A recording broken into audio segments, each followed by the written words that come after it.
Hello, my name is Verne Hargrave. What can happen if a church fails to implement formal financial guidelines and processes? Well, the short answer is a lot, and most of it is bad.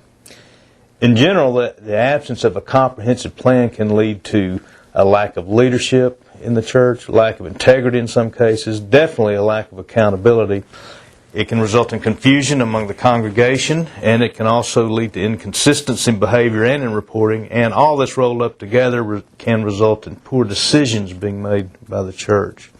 Specifically, the absence of a few elements within a comprehensive plan can have devastating results on a church. For example, in regard to cash receipts and disbursements, if we don't write down our policies and have them committed and communicated to the church, the policies will shift. And one of the results of that often is that too much of the work is concentrated in too few individuals.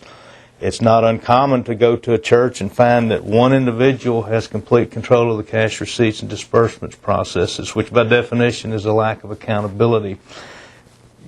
Most of the time, the person doing this is honorable and there's no problems. But in some cases, this can lead to inappropriate purchases, wasteful spending, budget overruns, and in the worst of cases, it can lead to fraud. Because personnel and payroll issues are the largest single expenditure of a church, it is of extreme importance that a church have good, solid, documented personnel policies and procedures. If this is absent, churches are very easy to slip into poor hiring practice and worse, poor firing practices. Terminating an employee in an inappropriate manner can lead to dissension within a congregation, and sometimes, in worst cases, it can result in very costly and embarrassing lawsuits. The last example I want to give is concerning charitable contributions. The absence of a charitable contribution policy sometimes results in the church receiving a gift that ends up actually being a Trojan horse.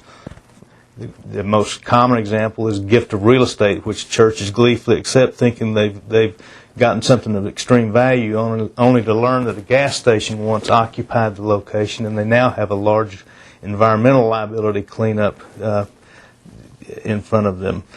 Well, those are just a few of the examples of what can happen if no policies are in place.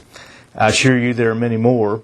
Every time I've seen churches go through difficulties, I'm reminded of a universal principle that with just a little planning and some solid policies, a lot of heartache could have been avoided.